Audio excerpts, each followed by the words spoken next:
പരിശുദ്ധാത്മാവേ ശക്തി പകർന്നിടണേ. പരിശുദ്ധാത്മാവേ ശക്തി പകർന്നിടണേ. അവിടുത്തെ ബലം ഞങ്ങൾക്കാവശ്യമെന്ന് കർത്താവേ നീ അറിയുന്നു.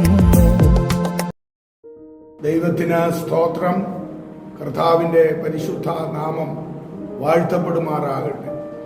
വീണ്ടും വരുന്ന കർത്താവായ യേശു ക്രിസ്തുവിൻ്റെ നിസ്തുല്യ നാമത്തിൽ ഒരിക്കൽ കൂടെ ക്രിസ്തുവേശുവിൽ ഏവർക്കും സ്നേഹ വന്ദനത്തെ അറിയിക്കുന്നു. കഴിഞ്ഞ ദിവസങ്ങളിലായി നമ്മൾ ദൈവാസ്തിത്വത്തെ കുറിച്ച് ചിന്തിക്കുന്നല്ലോ. ദൈവത്തിന് ഒരാളത്വമുണ്ട് എന്ന് ദൈവത്തിൻ്റെ തിരുവചനം വളരെ വ്യക്തമാക്കുന്നു. ദൈവം ആത്മസ്വരൂപനാണ്. ആളത്വമില്ല എന്ന ചിന്ത അത് വളരെ തെറ്റാണ്. ബൈബിൾ അത് ഒരിക്കലും അംഗീകരിക്കുന്നതുമല്ല. മനുഷ്യാത്മാവ് ആളത്വമായിരിക്കുന്നത് പോലെ ദൈവാത്മാവും ആളത്വമായിരിക്കണം എന്ന് ദൈവവചനം ചിന്തിച്ചാൽ നമുക്ക് മനസ്സിലാക്കുവാനായിട്ട് കഴിയും. ജീവിതകാലത്ത് മനുഷ്യനിൽ ആളത്വവും ദേഹത്വവും ഏകീഭവിച്ചിരിക്കുകയാണ്. മരണത്തിൽ ദേഹത്വം നശിക്കുകയും ആളത്വം നിലനിൽക്കുകയും ചെയ്യും എന്ന് നമുക്ക് മനസ്സിലാക്കുവാൻ സാധിക്കും. എന്നാൽ ദൈവത്തിന്റെ ആളത്വം ദേഹരഹിതമാണ്. ആളത്വം എന്നത് ആത്മബോധവും സ്വയനിർണയവുമാണ് എന്ന് 1 കൊരിന്ത്യർ ലേഖനം 2:10 ദൈവത്തിന്റെ ആത്മബോധത്തെ പറ്റി പറഞ്ഞിരിക്കുന്നതും നമുക്ക് മനസ്സിലാക്കുവാനായിട്ട് സാധിക്കും. റോമാലേഖനം 9:11, എഫേസ്യ ലേഖനം 1:9, 11 തുടങ്ങിയ വാക്യങ്ങളിൽ ദൈവത്തിന്റെ സ്വയനിർണയം നമുക്കവിടെ കാണുവാനായിട്ട് സാധിക്കും.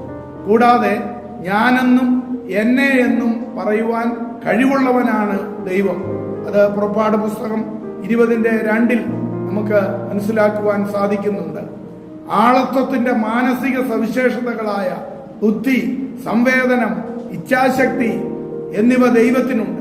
കൂടാതെ ദൈവം സംസാരിക്കുന്നു, കാണുന്നു, കേൾക്കുന്നു, ദുഃഖിക്കുന്നു, പശ്ചാത്തപിക്കുന്നു, കോപിക്കുന്നു, തീഷ്ണത കാട്ടുന്നു, ദയ കാണിക്കുന്നു. കൂടാതെ ദൈവം സർവത്തിന്റെയും സൃഷ്ടാവും സംരക്ഷകനും ഭരണാധികാരിയും നിലനിർത്തുന്നവനുമാണ് തുടങ്ങിയ കാര്യങ്ങൾ അനേക ദൈവവചന വെളിച്ചത്തിൽ നമുക്ക് മനസ്സിലാക്കുവാൻ കഴിയുന്ന യാഥാർത്ഥ്യമാണ്. ദൈവത്തിന്റെ ആത്മസ്വരൂപത്തെ കുറിച്ച് ചിന്തിക്കുമ്പോൾ ദൈവത്തിന്റെ ആളത്ത ലക്ഷണങ്ങളിൽ പ്രഥമം സ്പിരിച്വാലിറ്റി അഥവാ ആത്മീയതയാണ് എന്ന് ദൈവത്തിന്റെ വചനം വ്യക്തമാക്കുകയാണ്. ദൈവം സത്തയാണ്, ഭൗതിക സത്തയല്ല, ആത്മീക സത്തയാണ്. ഉൽപ്പത്തി പുസ്തകം 1:2-3 വാക്യങ്ങളിൽ അത് നമുക്ക് മനസ്സിലാക്കുവാനായിട്ട് സാധിക്കും. അന്ധകാരത്തിൽ നിന്ന് വെളിച്ചവും ക്രമരാഹിത്യത്തിൽ നിന്ന് ക്രമവും സൃഷ്ടിക്കുന്ന ആത്മാവായി ദൈവത്തെ അവിടെ വെളിപ്പെടുത്തിയിരിക്കുന്നതാണ് മനസ്സിലാക്കുവാനായിട്ട് സാധിക്കുന്നത്. ആത്മീക സത്ത എന്ന നിലയിൽ ദൈവം ഭൗതിക രൂപ രഹിതനാണ്. അഥവാ വിഗ്രഹങ്ങളെ ഉണ്ടാക്കരുത് എന്ന കൽപ്പന ദൈവത്തിന്റെ ദേഹരഹിത പ്രകൃതിയാണ് എന്ന് നമുക്ക് മനസ്സിലാക്കുവാനായിട്ട് സാധിക്കും. എബ്രായ ലേഖനം 12:9 ദൈവത്തെ ആത്മാക്കളുടെ പിതാവ് എന്നാണ് അവിടെ വിശേഷിപ്പിച്ചിരിക്കുന്നത്. ദൈവത്തിന്റെ ആത്മീയതയും ആത്മാവോടുകൂടിയ ദൈവസൃഷ്ടിയും തമ്മിലുള്ള വ്യത്യാസം നാം മനസ്സിലാക്കേണ്ടതാണ്. മനുഷ്യൻ ഭാഗികമായി ദേഹവും ഭാഗികമായി ആത്മാവുമാണ്. എന്നാൽ ദൈവം അപ്രകാരമല്ല. ദൈവത്തെ ആത്മാവെന്ന് പറയും, എന്നാൽ ദൈവത്തിന് ആത്മാവുണ്ടെന്ന് പറയുകയില്ല. മനുഷ്യൻ ആത്മാവുണ്ടെന്ന് പറയും, എന്നാൽ മനുഷ്യൻ ആത്മാവാണ് എന്ന് ഒരിക്കലും പറയുവാനായിട്ട് പറയുകയില്ല എന്നതും നമുക്ക് മനസ്സിലാക്കുവാനായിട്ട് കഴിയുന്ന യാഥാർത്ഥ്യമാണ്.